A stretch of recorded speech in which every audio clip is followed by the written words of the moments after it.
इस फिल्म की शुरू में 2050 का टाइम दिखाते हैं, जहां स्पेस में एक पायलट जिसका नाम एडम है, वो एक एडवांस जेट को चोरी करके भाग रहा होता है और वो काफी जख्मी भी होता है। एडम को रोकने के लिए उसके पीछे दूसरा फाइटर जेट उसको वापस बेस पे जाने का बोल रहा होता है, लेकिन एडम जो एडवांस जेट चुरा कर भाग रहा था वो असल में एक टाइम जेट होता है जो टाइम बॉम्ब फायर करके वक्त में पीछे या आगे टाइम ट्रेवल कर सकता है। तभी एडम वहां से निकलने के लिए जेट का टाइम बॉम्ब रेडी करके फायर कर देता है, जिसकी वजह से स्पेस में एक बड़ा टाइम ट्रेवल का पोर्टल खुल जाता है। इतने में दूसरा फाइटर जेट एडम को रोकने के लिए फायरिंग शुरू कर देता है और उसकी फायरिंग से एडम का टाइम जेट भी थोड़ा डैमेज हो जाता है, लेकिन वो उस टाइम पोर्टल के अंदर चला जाता है और पोर्टल बंद हो जाता है। फिर अब अगले सीन में 2022 का समय दिखाते हैं। ये दुनिया में वो वक्त था जब एडम एक 12 साल का बच्चा था। एडम के फादर लुइस रीड की डेथ को भी तब 1 साल हुआ था और एडम अपनी माँ एली रीड के साथ अकेला रहता था। फिर दिखाते हैं कि एडम एक रात अपने कमरे में वीडियो गेम खेल रहा होता है, तभी वहाँ की बिजली बंद हो जाती है और उसको ऐसा लगता है कि घर में कोई घुस गया है। तो वो चेक करने के लिए जाता है तो देखता है कि गैराज का दरवाजा खुला हुआ है। तो छोटा एडम वहां अंदर जाकर देखता है तो वहां उसको बड़ा एडम बैठा हुआ दिखता है, जिसको देखकर वो डर जाता है और उससे पूछता है कि तुम कौन हो। तो ये दिखाते हैं कि एडम जो स्पेस से टाइम पोर्टल के जरिए भागा था वो 2050 से टाइम ट्रेवल करके वक्त में पीछे 2022 अपने बचपन के वक्त में पहुंच जाता है और अपने ही घर आकर खुद के 12 साल के एडम से मिलता है। तो फिर एडम जो काफी जख्मी होता है वो अपने जख्म से खून रोकने के लिए घर में बैंडेज ढूंढने निकलता है और फ्रिज से कुछ खाने के लिए भी लेता है। जब छोटा एडम ये सब देखता है कि बड़ा एडम हर वो काम उसी तरीके से कर रहा है जिस तरह वो खुद ये काम करता है और उसके फादर की घड़ी जो छोटे एडम के साथ साथ बड़े एडम के हाथ में भी होती है, तो वो ये समझ जाता है कि बड़ा एडम उसका ही फ्यूचर है। जिसके बाद एडम छोटे एडम को अपने साथ उसके टाइम जेट तक लेकर जाता है, क्योंकि उस एडवांस जेट का सिक्योरिटी सिस्टम पायलट के डीएनए को रीड करने के बाद पायलट के लिए अनलॉक होता है और उसको अंदर आने की इजाजत देता है। और अगर डीएनए में पायलट जख्मी या बीमार हो तो वो जेट पायलट को उड़ान भरने की इजाजत नहीं देता और ना ही पायलट के लिए अनलॉक होता है। तो जेट को अनलॉक करने और उसको अंदर जाकर वापस ठीक करने के लिए जो फायरिंग की वजह से डैमेज हो चुका था, एडम छोटे एडम के डीएनए की मदद से जेट को अनलॉक करता है और उसको लेकर जेट के अंदर चला जाता है। वहाँ एडम उस जेट को सेल्फ रिपेयर मोड पे लगा देता है, जिसके बाद जेट उसके डैमेज हिस्सों को खुद ही ठीक करना शुरू कर देता है और एडम भी वापस गैराज जाकर अपने जख्म भरने के लिए थोड़ा आराम करता है। फिर अगले दिन दिखाते हैं कि छोटा एडम बड़े एडम से पूछता है कि तुम यहाँ किस लिए आए हो। तो वो उसको बताता है कि वो अपनी वाइफ लॉरा को ढूंढने के लिए फ्यूचर से ये जेट लेकर 2018 के समय में जाने के लिए निकला था, क्योंकि लॉरा आखिरी बार टाइम जंप करके 2018 में ही गई थी, जिसके बाद वो कभी वापस नहीं आई। तो मैं भी 2018 में ही जाना चाहता था, लेकिन मुझे गोली लग जाने की वजह से मुझसे गलत कोऑर्डिनेट्स डल गए और मैं यहाँ आ गया। और वो ये भी बताता है कि ये टाइम ट्रेवल की इन्वेंशन हमारे फादर लुइस रीड ने की थी और उनकी मौत के बाद माया सूर्यन जो डैड की पार्टनर थी उसके हाथ ये टाइम ट्रेवल का इन्वेंशन लग गया था, जिसकी पावर से सारा कंट्रोल उसने अपने हाथ में ले लिया था। और अब मुझे जितना जल्दी हो सके लॉरा को ढूंढना है, इससे पहले कि माया सूर्यन मुझे ढूंढ ले। माया सूर्यन वही औरत होती है जो फिल्म के शुरू में एडम को भागने से रोक रही थी। ये सब बात करते हुए एडम को वहाँ किसी के आने की भनक लग जाती है और वो समझ जाता है कि माया अपने सोल्जर्स के साथ उसको ढूंढते हुए यहाँ पहुंच चुकी है। तभी वो छोटे एडम को लेकर वहाँ से भागने की कोशिश करता है, लेकिन वो सोल्जर्स एडम को रोकने उसके सामने आ जाते हैं। तो फिर एडम उन सब सोल्जर्स से फाइट करता है और वहाँ से भागने के लिए सबको मारता हुआ निकलने की कर रहा होता है। तभी वहाँ वही जेट भी आ जाता है जिसमें माया सूर्यन होती है, जो उसको वापस साथ चलने का बोलती है, लेकिन एडम उसके साथ जाने से इनकार करता है। तो सूर्यन जेट की बड़ी गन एडम पे तान देती है और एडम को वापस 2050 ले जाने के लिए अपने सिक्योरिटी हेड क्रिस्टोस को भेजती है, जो एडम को साथ ले जाने के लिए उसको मारना शुरू करता है और उसको वापस ले जाने के लिए काबू करके बांध रहा होता है। तभी वहाँ सोरियन के जेट पे ग्रेनेड लॉन्चर से हमला होता है, जिसकी वजह से जेट डैमेज हो जाता है और फिर दिखाते हैं कि ये हमला एडम की वाइफ लॉरा करती है, जो आकर एडम को बचाती है और उन सोल्जर्स से निपट रही होती है। तभी एडम भी दोबारा उठ जाता है और फिर से फाइट करके वहाँ के सारे सोल्जर्स को मार डालता है। तभी दिखाते हैं एडवांस जेट गायब हो जाने की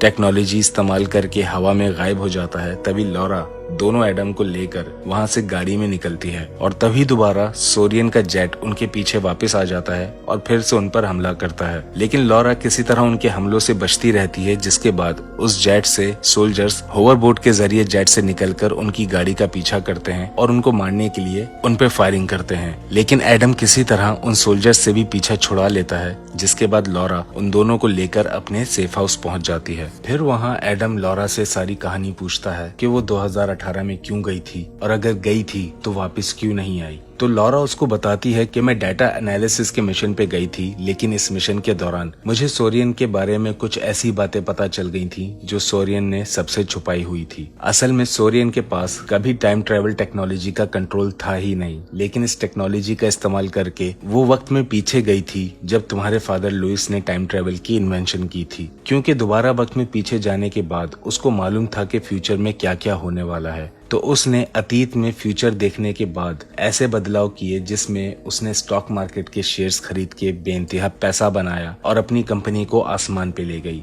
और सरकार के बड़े बड़े लोगों को खरीदकर टाइम ट्रेवल की टेक्नोलॉजी के साथ सब कुछ अपने हिसाब से बदल दिया, जिसके साथ हम सबका फ्यूचर भी बदल गया है। ये सब जानने की वजह से सोरियन ने मेरे जेट का जंप लॉक बंद कर दिया था, जिसकी वजह से मैं यहीं रह गई थी। और अब अगर हमें बदला गया फ्यूचर वापस ठीक करना है तो उसके लिए तुम्हें 2018 में जाना होगा और इस टाइम ट्रेवल की इन्वेंशन को रोकना होगा, ताकि सब कुछ कुदरत के वक्त के हिसाब से चले, ना कि सोरियन के बनाए हुए फ्यूचर के हिसाब से। ये सब बात करते हुए अचानक लॉरा के सेफ हाउस में डेंजर अलर्ट सिस्टम बजने लगता है, जिसका मतलब सोरियन और उसके लोग एडम को ढूंढ चुके हैं और किसी भी वक्त यहाँ पहुँचने वाले हैं। जिसके बाद लॉरा फौरन एडम को वहाँ से जाने का बोलती है, क्योंकि अगर एडम पकड़ा गया और मारा गया तो सब खत्म हो जाएगा और जो फ्यूचर सोरियन ने अपने हिसाब से बनाया है वो वैसा ही चलता रहेगा। एडम लॉरा की बात मानकर वहाँ से चला जाता है और लॉरा अपने हथियार निकालकर वहाँ सोरियन के लोगों को रोकने के लिए उनका सामना करती है। और जैसे ही क्रिस्टोस की गाड़ी वहाँ पहुँचती है तो लॉरा वहाँ पे अपने डिफेंस के लिए बिछाया हुआ बॉम्ब ब्लास्ट करती है, जिसकी वजह से क्रिस्टोस की गाड़ी पलट जाती है, लेकिन उस गाड़ी के अंदर सब लोग बच जाते हैं। और जब क्रिस्टोस और उसके सोल्जर्स गाड़ी से निकलते हैं तो लॉरा उनको मारने के लिए उन पे फायरिंग करती है और उनमें से कुछ लोगों को मार डालती है। लेकिन तभी वहाँ सोरियन भी अपने जेट के साथ आ जाती है और लॉरा को अपने बंदूक के निशाने पर लेकर उसको मार डालती है। और दूसरी तरफ दिखाते हैं कि एडम छोटे एडम को अपने साथ 2018 में ले जाने के लिए अपने जेट पे ले जाता है, क्योंकि उसका घाव अभी तक भरा नहीं था, जिस वजह से वो जेट के अंदर नहीं जा सकता। तो एडम दोबारा से छोटे एडम के डीएनए से जेट के अंदर चला जाता है और जेट को लेकर निकल जाता है। तो फिर से सोरियन का जेट उसके सामने आ जाता है, जिसको क्रिस्टोस उड़ा रहा है और वो एडम को मारने के लिए हमला करता है, लेकिन एडम उससे बचने की कोशिश कर रहा होता है और बहुत ही चालाकी से अपने जेट के साथ पहाड़ियों के बीच छुप जाता है। तभी एडम ये भी देखता है कि उसके जेट का टाइम जंप रिएक्टर डैमेज हो जाने की वजह से उसके पास सिर्फ एक बार टाइम जंप का ऑप्शन बचा होता है। तो एडम इस काम को पूरा करने के लिए ये रिस्क लेने के लिए तैयार हो जाता है, क्योंकि अगर वो लोग नाकाम रहे तो कोई भी अपने असल वक्त में वापस नहीं जा सकेगा। और अगर टाइम जंप के बाद 2018 में पहुंच गए तो वहाँ अपने फादर लुइस रीड से मिलकर इस टाइम इन्वेंशन को रोकने में कामयाब हो सकते हैं। जिसके बाद एडम फिर से जेट के साथ उड़ान भरता है और टाइम ट्रेवल बॉम्ब को रेडी करता है। वहीं क्रिस्टोस भी एडम के जेट को उड़ाने के लिए सामने से उस पर हमला कर रहा होता है और उसकी तरफ तेजी से बढ़ रहा होता है। लेकिन तभी एडम आसमान में वो टाइम पोर्टल खोलकर उसके अंदर जाने में कामयाब हो जाता है। फिर अब अगले सीन में 2018 का टाइम दिखाते हैं, जहां एडम का फादर लुइस यूनिवर्सिटी में लेक्चर दे रहा होता है। तो वो दोनों एडम भी वहां पहुंच जाते हैं, जो अपने फादर को वहां देखकर बहुत हैरान होते हैं। जिसके बाद वो दोनों उसी क्लास में बैठ जाते हैं और जैसे ही क्लास खत्म होती है तो लुइस वहाँ एडम को देखता है और देखते ही एडम को पहचान लेता है कि ये उसका बेटा एडम है। जिसके बाद एडम लुइस को पूरी कहानी बताता है कि किस तरह सोरियन ने लुइस की इन्वेंशन टाइम ट्रेवल का गलत इस्तेमाल करके टाइमलाइन को ऑल्टर किया और फ्यूचर अपने हिसाब से बनाकर दुनिया को अपनी मुट्ठी में कर रखा है। और वो लुइस को ये भी बोलता है कि आपको इस टाइम ट्रेवल को इन्वेंट होने से पहले ही तबाह करना होगा, ताकि सोरियन ये सब ना कर सके। लेकिन लुइस जो एक बहुत बड़ा साइंटिस्ट होता है, उसको सबसे ज्यादा इस बात की फिक्र होती है कि तुम दोनों को अपने अपने समय से पीछे नहीं आना चाहिए था। ये सब करने से दुनिया कितने बड़े खतरे में आ सकती है तुम्हें इस सब चीजों का अंदाजा नहीं है। और ना ही लुइस उनकी कोई बात सुनता है, क्योंकि वो ये कहता है कि जो एक बार हो चुका है, अब चाहे वो कितना ही बुरा क्यों ना हो, उसको रोका या बदला नहीं जा सकता। और जो तुम चाहते हो वो मैं नहीं कर सकता, क्योंकि ये सब करना पूरी दुनिया के लिए बहुत खतरनाक साबित हो सकता है। जिसके बाद वो उन दोनों को वापस अपनी असल टाइमलाइन में जाने का बोलता है। ये सब सुनने के बाद एडम गुस्से में वहाँ से चला जाता है, जिसके बाद लुइस भी वहाँ से अपने घर के लिए चला जाता है। फिर दिखाते हैं कि माया सोरियन भी खुद के 2018 की माया सोरियन से मिलने पहुंच जाती है और उसको ये सब बताती है कि एडम रीड जो इस वक्त एक बच्चा है, वो बड़ा होकर हमारे लिए और इस कंपनी के लिए बहुत बड़ी दिक्कत बनेगा, तो हमें उसको रोकना होगा। लेकिन 2018 की माया भी उसके इस तरह से समय में पीछे आकर अपने फ्यूचर को बदलने और गैर कानूनी तरीके से अपने फायदे करने के लिए बिल्कुल खुश नहीं होती, क्योंकि वो भी ये सब जानती है कि माया सोरियन जो ये सब कर रही है, इससे कितना खतरा हो सकता है। लेकिन माया उसको इस बात पे राजी कर लेती है कि हमें एडम रीड को रोकना होगा। अब अगले दिन एडम छोटे एडम के साथ सोरियन की कंपनी पहुंचता है ताकि उस टाइम ट्रेवल को तबाह कर सके, जहां वो छोटे एडम को एक फाइटर ड्रोन का कंट्रोल देता है ताकि वो बड़े एडम की मदद कर सके और खुद अकेला कंपनी के अंदर घुसने के लिए आगे बढ़ता है। लेकिन तभी वहाँ सोरियन के सोल्जर्स एडम को रोकने उसके सामने आ जाते हैं और उसको घेर लेते हैं। तो छोटा एडम ड्रोन के साथ उसकी मदद करता है और एडम भी उन सोल्जर्स से पीछा छुड़वाने के लिए उनको मारना शुरू करता है। तभी दो और गाड़ियां वहाँ पे एडम को मारने आ रही होती हैं, जिनमें से एक गाड़ी छोटा एडम ड्रोन हमले से उड़ा देता है और दूसरी गाड़ी जब एडम को हिट करने ही वाली होती है, तभी लुइस अपनी गाड़ी से दूसरी गाड़ी को टक्कर मार के एडम को बचा लेता है। और फिर लुइस एडम से कहता है कि मैं ये जानता हूँ कि तुम्हारा यहाँ होना बहुत गलत है, लेकिन मैं यहाँ तुम्हारी मदद करने आया हूँ, क्योंकि मेरे बगैर तुम ये सब नहीं रोक सकते। तुम टाइम ट्रेवल को अगर तबाह कर भी दोगे तो सोरियन इसको दोबारा बना लेगी। तो टाइम ट्रेवल को पूरी तरह तबाह करने के लिए हमें टाइम ट्रेवल को कंट्रोल करने वाला प्लाज्मा एल्गोरिथम को तबाह करना होगा, जो कि मेरे बनाए हुए मैथमेटिकल इक्वेशन से इजाद हुआ था। और वो मैथमेटिकल इक्वेशन दुनिया में किसी और इंसान के पास नहीं सिवाय मेरे दिमाग और एक क्रिस्टल हार्ड ड्राइव जो यहाँ बेसमेंट में एक इलेक्ट्रोमैग्नेटिक एक्सेलरेटर के अंदर महफूज है। तो बस हमें इस क्रिस्टल हार्ड ड्राइव को तोड़ना है, जिसके बाद टाइम ट्रेवल कभी इन्वेंट ही नहीं हो सकेगा। और फिर लुइस और एडम बेसमेंट में उस इलेक्ट्रोमैग्नेटिक एक्सेलरेटर तक पहुंचते हैं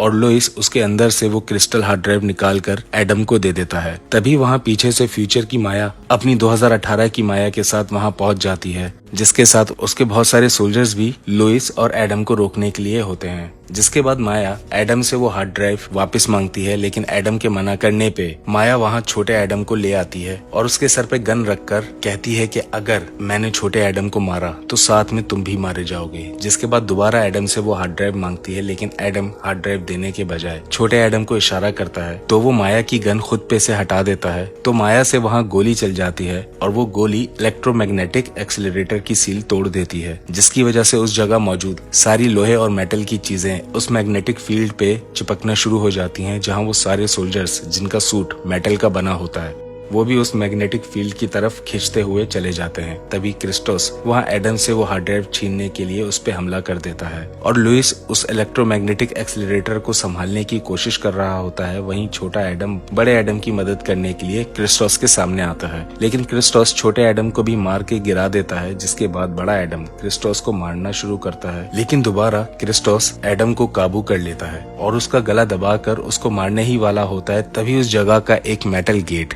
मैग्नेट पावर की वजह से टूटने वाला होता है, तो एडम क्रिस्टोस को उस गेट के सामने कर देता है और वो गेट उड़ता हुआ क्रिस्टोस को लगता है और उसको लेकर इलेक्ट्रोमैग्नेटिक एक्सीलरेटर के अंदर घुस जाता है। जिसके बाद वो लोग वहां से निकलने की कोशिश करते हैं। तब दोबारा सोरियन एडम पे गन तान के उससे हार्ड ड्राइव मांगती है। तब लुइस माया को वो हार्ड ड्राइव देने से मना करता है, तो माया गुस्से में उस पर गोली चला देती है, लेकिन जैसे ही गोली बंदूक से निकलती है तो इलेक्ट्रोमैग्नेटिक पावर से वो गोली मैग्नेटिक फील्ड की तरफ मुड़ जाती है, लेकिन उसके बीच 2018 की माया खड़ी होती है और वो गोली उसको लग जाती है, जिसकी वजह से फ्यूचर की माया भी मारी जाती है। जिसके बाद मैग्नेटिक एक्सीलरेटर की पावर बहुत ज्यादा बढ़ जाने की वजह से वहाँ सब कुछ उसके अंदर खींचना शुरू हो जाता है। तो वो तीनों वहाँ से भागते हैं और वहाँ सेफ्टी डोर लॉक होने से पहले वहाँ से निकल जाते हैं। फिर आखिर में दिखाते हैं कि दोनों एडम अपने फादर लुइस के साथ खेल रहे होते हैं और अचानक ही गायब होकर अपने अपने फिक्स टाइम में चले जाते हैं और यहाँ इस फिल्म की कहानी खत्म होती है।